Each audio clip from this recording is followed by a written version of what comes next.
So you've been in the business obviously a very long time. You've seen a lot of changes.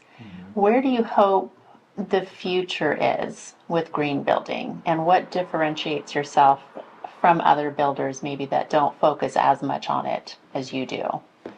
Well, if we get into it, it's really what are the benefits of a green building?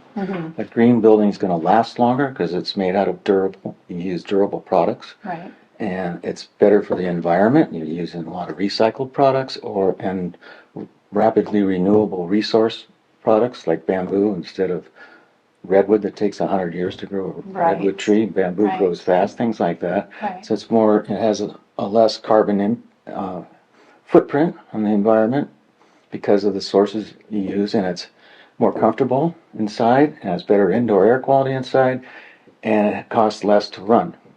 In today's environment, if you don't build green, your house is going to be obsolete the day that it's finished. I saw that quote.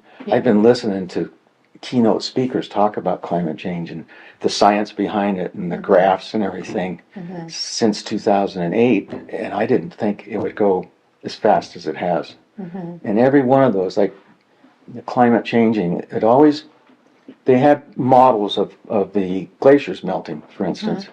And then years later, what they projected, it went way faster than the models projected. It always ends up going faster. And that, along that same line, it's getting in the summer, you have more humid days late in the summer. That weather changing, moving up from the south, till we get a lot more humidity, which is why you might want to have some air conditioning in your home. Right. And build it so it's cooler. Right. And where, like you said, the air is recycling. I know that I noticed that in the media room down below where it's Well, closed that's in. your ventilation system. And that was amazing because a lot of basement or subterranean rooms, you get that dampy, Yeah, they don't build in air movement especially around. that close Yeah. to the ocean. When you're on the Right. west side of the 5 freeway, Right. there's usually some moisture there, then you can kind of sense that, but not in that room at all, which is great. Right, that's one Yeah. thing with basements. You want to make sure you don't get that Oh my gosh. that musty stuff. Yeah. A lot of people are concerned that if they build green or the way that the winter house was built, that it's going to cost significantly more than if they just go the traditional way. Right. What can you say to that? It's true and not true. Okay. It's what I call the low-hanging fruit that you need to do first. Does not cost very much at all. It's just a matter of knowing the details of what to do. It costs very little. It costs you a little more, like good insulation. It's going to cost you a little more than slapping up fiberglass bats, but not very much compared to the overall cost of the project. Then high-hanging fruit might be an expensive solar system. Right. And there's all this stuff in between. And logic says you do the low-hanging, the less expensive stuff first, because you don't want to put solar panels on a leaky house. Right. And it's a lot of the stuff you're going to do anyway. Right. You're just changing it out for more efficient. Advanced framing techniques, that's so that you frame it in a way that you don't end up with pockets and corners where that no insulation gets installed. Okay. Sometimes Okay. they frame it that way, then they wrap the outside, then you insulate. Well, that little pocket doesn't have any insulation. And, a nice clean It's a thermal detail wrap. I just Just a didn't detail. think about. Doesn't cost Yeah. any more to do Yeah. that. It's just educating the framers and that stuff.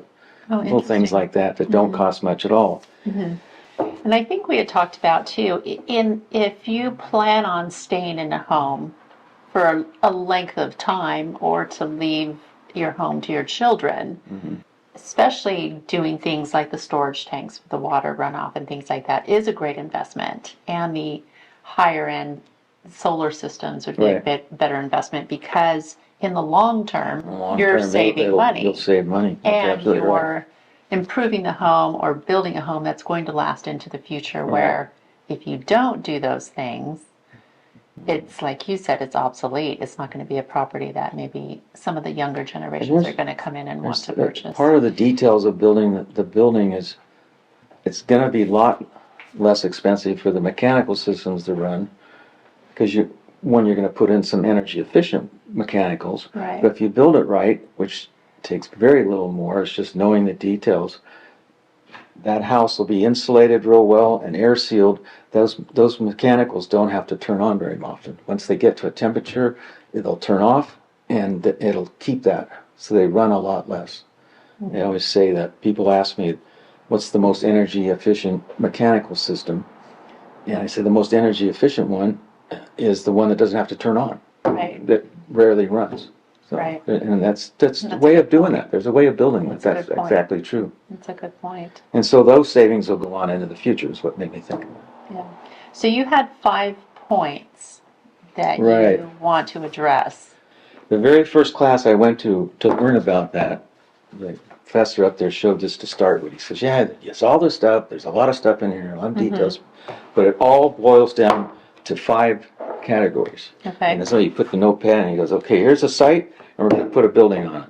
So the first one is the site. Which site, how you orient it on the site, what you disturb on the site, Okay. things like that.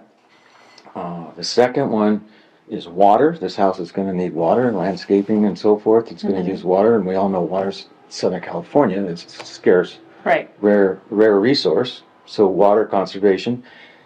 The third one's energy. It's going to need lighting. It's going to need heating and cooling. So it's going to consume energy. So how do we reduce the energy we need? The third one is what the air inside this building, the indoor air quality. You're going to live inside this glass. Right. And Glass house. Yeah. yeah, and then the fifth one is the materials. In this case, it is a glass house, but what materials go into that, and are they renewable resource materials, recyclable materials, and things like that. So organized like that really helped me in my head, because anytime you talk about little details, it fits into one of those 5 categories. So site, Water, energy, indoor air quality, and the materials. and materials. Yeah, that simplifies it. So That's I don't my have to little read the problem. book now? No, I did it for you. Where do you hope your company goes in the future? What do you want to see your company do? I'll tell you an anecdote. When I got the LEED Platinum for this house, built for Christy Walton, Walmart family, I got LEED Platinum, and that they gave me a plaque. It's one of these up here, might be that one up there. City of Encinitas, in front of the city council. Goes, oh, here's Jeff Adams, this award.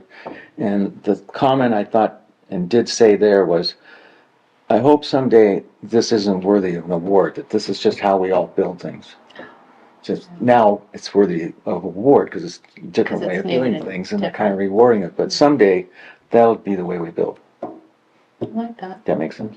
Love it. Yeah, that's perfect. And codes are changing to incorporate all that as standard practice. What is sustainability? Right. And it's how we're treating our planet. It's a different mindset. We didn't inherit the planet from our parents. We're borrowing it from our children. So how can we live on this planet that won't affect the people coming after us? And I have a couple of quotes that I'd like to, that I thought were pretty good. Sustainability is meeting the needs of the present without compromising the ability of future generations to meet their needs. The ability to satisfy the basic needs of today without compromising the ability of the future. That's from the United Nations. Sustainability. If we continue doing things this way, will future generations have food to eat, clean water to drink, a functioning natural environment, and even a functioning economy? I always ask people I interview, what does home mean for them? Obviously, you have a different perspective because you're building homes, right? And you're building, and your company and what you do is all around homes. Most of the people I interview are the homeowners. So it's really fun to work with you on this project because you have a different perspective, but yet you have a personal investment into creating home for your children, a planet, a sustainable environment, which is great. So when you hear the word home, what does that mean to you?